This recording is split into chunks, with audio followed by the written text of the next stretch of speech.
Hello everyone, good evening and welcome to Roma Theory. Of course, it's been quite an eventful last couple of hours with the suspension of the last 20 minutes of the Udinese game because of Ndika collapsing on the football pitch following a heart attack, following a heart condition problem.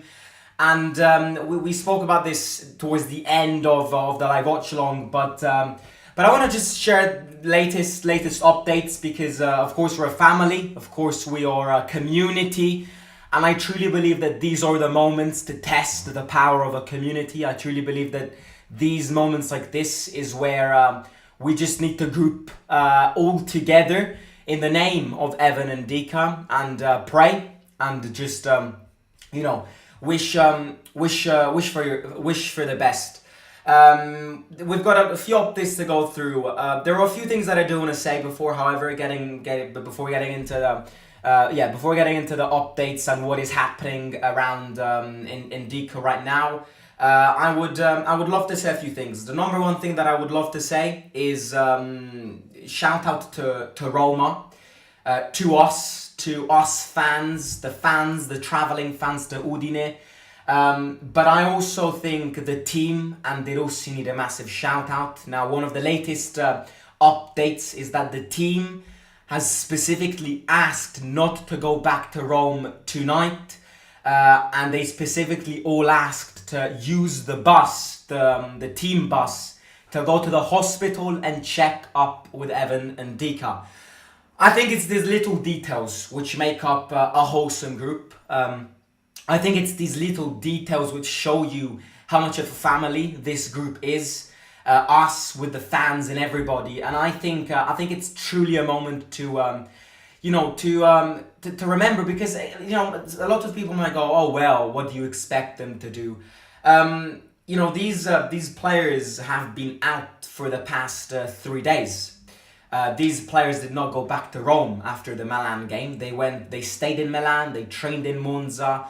And a lot of these players are fathers. A lot of these players are, have got children, have got wives, which are in Rome. I think, of course, as fans, you'd expect, it's easy, but it's these little details which, as always, come together to show the power of the group. Just the treasure of this group of players that we have. Of course, in live watch-alongs, you look at games, you look at results, and in the live watch along earlier today, you heard me offending Zaleski or calling Zaleski, he's not good enough and all of that. And yes, the truth is that some of these players aren't amazing footballers, but there's one thing that I think defines Roma. I think there is one thing that defines the players in this football team. No matter if you're good or not, I think you're a good human being. I think every single component of this team, from staff members to players to manager, and I also want to include, Mourinho and his staff, and us fans as well. Yes, okay, some of them aren't amazing football players, but all of them have got a warm heart. All of them deserve recognition because we are a family. We've always been a family. We go through tough moments together. And also as a community, us, Roma Theory, and this is where we are, all together in the name of Evan and Dika. And the other shout out that I do want to give is Udinese. Respect to Udinese for allowing and understanding the perplexity around the players and De Rossi in continuing this game. Truly respect to them. They're in the middle of a relegation fight. This game was very important to them, and they played a great first half. But yeah, respect to them. Also respect to the referee, because he dealt with the situation really well. He asked what the managers wanted to do. He asked De Rossi what he wanted to do. He allowed De Rossi to go back in the changing room to check on Evan.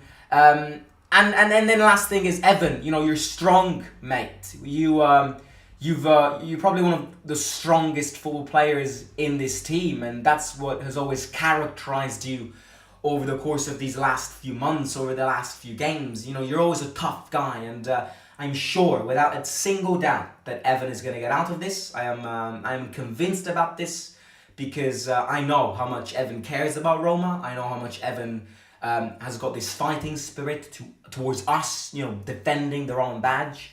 And of course, football is a game, football is a sport. Health, safety, protection comes ahead of everything. There were people in the live watch along going about bets, betting what happens with my bet. Please, if you're human right now, just throw away your bet. Just throw away your bet, because I know that betting is an addiction, but you've got the life of a football player in question here. And people thinking about bets or betting, what will happen with my bet and all of that. It really isn't the moment to do that. Just like it's not the moment to think about the game. This is exactly why the game was suspended. There was a serious matter going on behind the scenes, and the result of the game, the 3 points, the 1 point, the 0 points, whatever point we will get from this when this game will be ended. The most important thing is that Evan is fine. The most important thing is that Evan is safe. And the most important thing is that Evan is out of this life threat that has happened to him in these last couple of hours. I do want to give a few updates, because we have like this page which gives updates, like minute after minute updates. So okay, so the last update that I think... So the update started at 7:51. It's currently 9:08 in Rome. The first update that was released at 7:51, so around 1 hour ago, said that the first updates arrived directly from the Giallorossi club, which announced that Ndika is conscious and has been taken to hospital for checks. These are positive, of course. These are positive updates, because it means that he's conscious, he can speak. There was the image of him going like that to De Rossi on his way out. Then a few minutes after, according to what was reported by DAZN, what emerges that could be the case is a heart attack. And then at 8:02, Sky Sports reported that Ndika had his first electrocardiogram and that in the stadium, and after he was transported to the hospital for checkups. He arrived under code yellow. So code red is obviously risk of dying. Code yellow is you've got critical conditions, and the code green is you're not in danger of dying. You can wait. But Ivorian defender is conscious. This is probably the most important thing, because when a lot of these incidents happen in football, the player is unconscious, the player faints, and it's important that he is conscious, and that he that he can speak, and that he is he's conscious. Okay, so 8:07. The electrocardiogram carried out in the locker rooms of the stadium raised some doubts about the possibility of heart problems. The player was then urgently transferred by ambulance to the Santa Maria della Misericordia hospital in Udine, as reported by ANSA.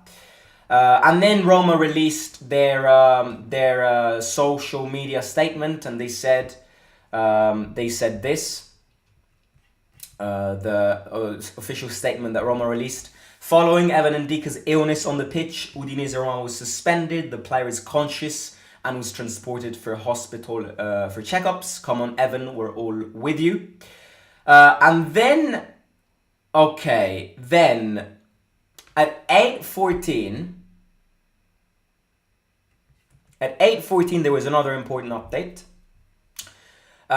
A regional health operations center announced that the football player was being admitted to hospital under code yellow, which meant that Ndika is not in danger of his life. Sky Sports also added that the Ivorian never lost consciousness. So he never lost consciousness. And then at 8:15, another update by Sky. According to what was reported by Sky Sports, Roma would have immediately returned. According to Sky Sports, Roma would have immediately returned to the capital, but for the moment they remain and want to remain in Udine. At the request of the players, the whole team is going to the hospital to be close to their teammate.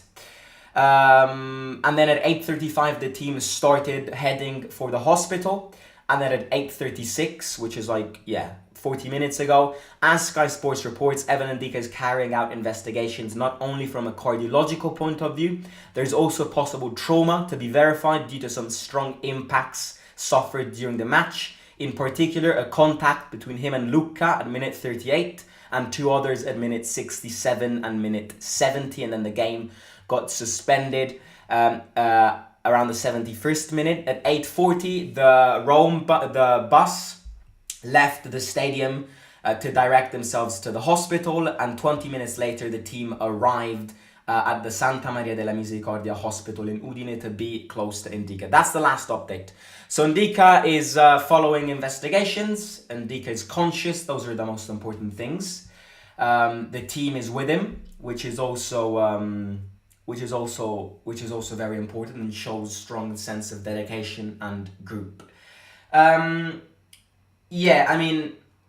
What I would definitely say is that this is happening way too often in football. Now, again, I'm not a doctor, so I don't know the causes of this.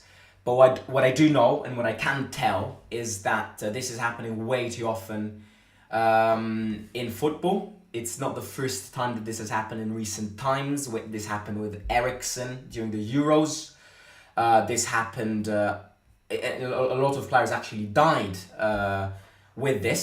There's this weird coincidence that a lot of fans have pulled out after this Ndika's statement, that 6 years ago a player called Morosini died because of this. 6 years ago today, a player called Morosini died of a heart attack, and 6 years after, the same day, Ndika suffers the same thing. Sometimes coincidences are crazy. And the other very weird and not weird thing, but scary thing is that Udine is really a haunted place when it comes to these things, because Udine was also where Astori had his heart attack and died. Obviously that didn't happen in a football pitch, that happened in a hotel, but it was in Udine when Fiorentina went away to Udine. Look, it's happening way too often. Again, I don't know what it is. I'm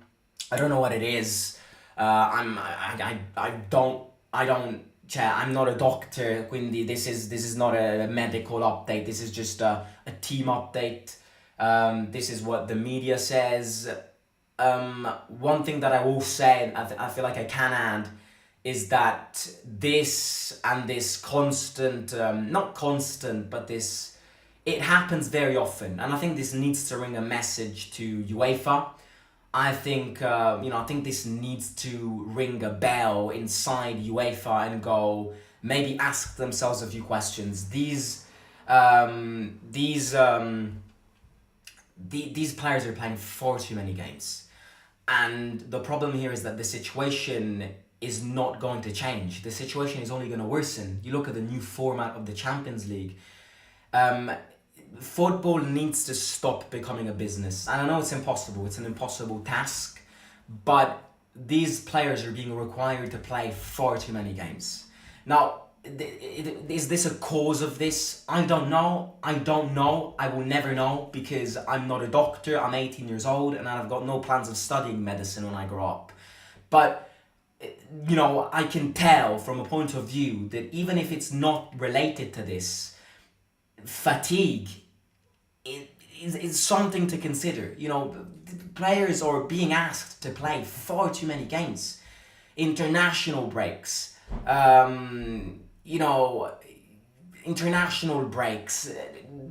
useless friendly games, far too many European games, adding the Conference League. Again, from a point of view, we won it. I absolutely love it. But what was the use of adding the Conference League? It's just more Club World Cup, new format of the Champions League. It's too much. It's far too much to play. These players are expected to play a game every 3 days. Basically, it's like that. Because if you're a top team and you qualified in Serie A, Coppa Italia, Champions League, or Europa League or Conference League, then you have to play. Add on to that the international breaks, international duties, and Ndika, the fact that he played an international AFCON and won it. Far too many games. It's because of money, of course, but this needs to ring a bell because it's happening too often lately. It's happening way too often. Now, people are asking when will the game be replayed. As I said before, the priority right now is not the game. The priority right now is Ndika. The priority right now is to get Ndika from a code yellow to a code green, investigate everything, understand what was wrong. And then when everything has been sorted out in terms of investigations and all of that, let him out of the hospital, and then we'll start thinking about games again. The important thing now is Ndika himself and his health being. What I can say on Ndika, I assume that I think Ndika's ended the season. Again, I may be wrong here, but I don't remember cases where a player had a heart problem, a critical heart problem, and then got back playing soon. We've got 1 month to go until the end of the season, basically.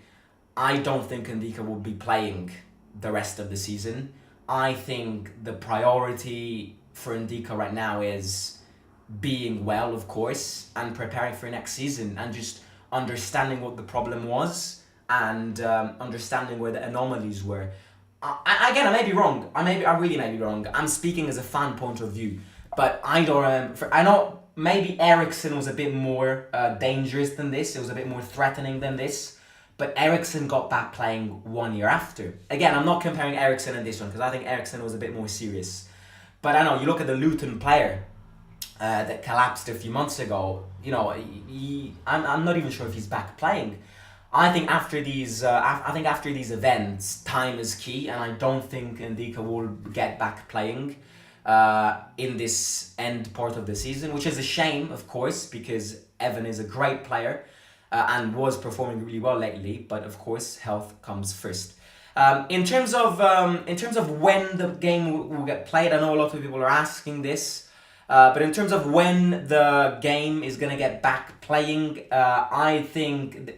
Let me read this because there's an article which got released. Okay, hang on. Let me just copy this. Let me just translate this.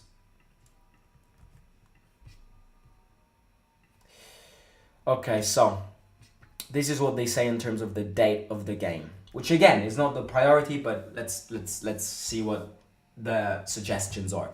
Udinese Roma ended almost 20 minutes early due to the illness that struck Evan Ndika. The Giallorossi players on the pitch did not feel like continuing, and for this reason, listening to the coaches and players, referee Pareto definitely interrupted and suspended the game, which at this point must be rescheduled to play the last 19 minutes. The match was suspended at the 71st minute, plus injury time. According to the regulations, the match should start again the following day, but in this case, the calendar does not allow it so easily. The reason is obviously because Roma are playing Milan on Thursday evening in the second leg of the Europa League quarterfinals, scheduled 3 days after tomorrow, on Thursday. For this reason, the new date of Udinese Roma will also depend on the outcome of the match at the Olimpico at this point. De Rossi's team's next matches are against Milan, the Thursday 18th of April, and against Bologna on Monday the 22nd. Then, the Lega Serie A schedule has not yet been made known, as the results of the quarterfinals for the Serie A matches are awaited: Roma, Milan and Atalanta, as well as the semi-finals of the Coppa Italia. If the Giallorossi were to qualify, clearly the available dates would be reduced, given that the Europa League semi-final is scheduled for the 2nd and the 9th of May. So the first available date would probably be Wednesday the 15th of May, unless Roma agree, difficult, but unless Roma agree to play on the 25th of April, 3 days after the Bologna game and 3 days before the Napoli game. In the event that De Rossi's team does not qualify for the Europa League semi-final, the last 20 minutes against Udinese could be played on the 1st of May or the 2nd of May. Not a simple question, which is why the possibility that it will resume tomorrow, perhaps in the afternoon to allow the return to the capital during the day, remains standing. The team is in fact already on site and is expected to take the field for only a few minutes, having a limited impact on Thursday's match. So effectively what it's saying here is that it depends a lot on our Europa League path, but there is still a chance pending that the last 20 minutes of the game could be played tomorrow afternoon. It's a difficult scenario because we obviously have the semi-final of the second leg against Milan 3 days after, but there is a chance that the Lega Serie A decides that the last 20 minutes plus injury time of today's game could be played tomorrow. I also think this could happen if the team does, after the visit to Evan at hospital, if the team doesn't fly back to Rome and stays in Udine, then I think maybe the chances of us playing the last 20 minutes tomorrow afternoon are higher, because of course they're already in Udine. Would I play the 20 minutes tomorrow? To be honest, I don't know. I wouldn't, because it's some very important 20 minutes of the season. It can change an entire season. And I think if we play 20 minutes tomorrow, the team and the players could be a bit influenced by this event. I'm not sure. If we get thrown out by Milan on Thursday, then of course there's going to be more time and this game will be played. If we advance onto the semi-finals, which hopefully will be the case, then it's going to be harder to schedule this in because of the tough calendar that we have. I think if we go through, these last 20 minutes will be played at the end of the season. Yeah, I don't know. Will you play tomorrow? I don't know. It depends on the players. It really does depend on them. It also depends on how the conditions of Ndika. If they evolve on a good side tonight, then maybe the players feel more confident. What I will say as a fan point of view is that these 20 minutes are important 20 minutes. These aren't 20 minutes of friendly games. These are 20 minutes that could realistically change our entire season. So it really does need to be decided really well. If the players feel like it, and if the situation of Ndika positively evolves, then okay, tomorrow afternoon might be an option. At the end of the day, it's just 20 minutes. I think if we play it tomorrow, then it's going to have a little knock-on effect on Thursday's game, but we're going to play 20 minutes tomorrow. So I don't think it's going to have a drastic effect on the fitness on Thursday. I think it depends on the players. It depends on De Rossi, what they feel like it, on Ndika, his conditions and all of that. Right, let's read a few comments. But yeah, the next date should be released soon from Lega Serie A. Complimenti all'Udinese per l'umanità, mai scontata in questo mondo. Ultime notizie ottimistiche, Forza Evan. Yeah, the last news have been, of course, optimal and optimistic. Ndika is conscious. There were little worries on. It's hard to understand what Ndika had, but yeah, the fact that he's conscious. I always knew that Ndika was I knew it, Evan. I knew you were a great guy, tough guy, warrior, and don't joke with us, Evan. Don't joke with us. Forza Evan, Forza Evan. Evan says vote Warhammer. Evan, siamo tutti con te. Forza Evan and come back stronger. You lot rattled on Jose, no respect for what he did for the club. Shame on, mate. The fact that you've pulled this comment in a live stream, giving updates about the life of a football player who has collapsed on a football pitch because of a heart attack, just explains how dick of a person you are. Just explains how delusional and how this world doesn't deserve you. Why didn't you put that comment on Thursday when we won against Milan? Why didn't you have the balls, or why didn't you put your face and write that comment in the match reaction of the Milan game? Because you were hiding in the sewers. Because you were scared. Because Mourinho never won in Milan. And you were like, oh God, De Rossi won in Milan and Mourinho never did. Why are you pulling this up now? When it's got nothing to do with Mourinho and it's got nothing to do with football. And it's about a life of a football player who has collapsed on a football pitch because of a heart attack. I invite you to put that comment on Thursday if we go through against Milan. If you're watching this, come back and put that comment in the match reaction. Do it. I want to see if you'll be there. I'll be there. In fact, let me take a picture of your name. Darren Slynn. I want to see if you're there on Thursday if we qualify to the semi-finals. Bring that comment there. I was in your last stream. Happy birthday to your dad. Thank you very much, Amit. Evan is a gladiator. Prayers to Evan. It's apparently not life-threatening. Yes, thank God. We have to respect Udinese indeed. There are a few updates.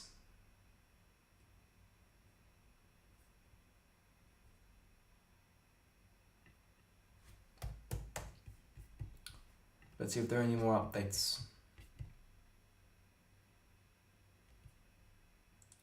Okay. Okay, there are 2 more updates. 10 minutes ago, when we were speaking, the investigations continue. Lina Soluku, Daniele De Rossi, and Captain Lorenzo Pellegrini spoke to Indica, who reassured them the CT scan is currently underway. And then the last update that we have before ending the stream.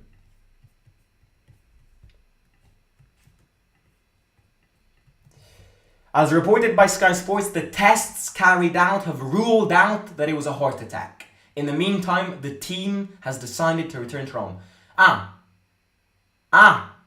The team has decided to return to Rome. Okay, so I highly doubt we are going to play the last 20 minutes tomorrow.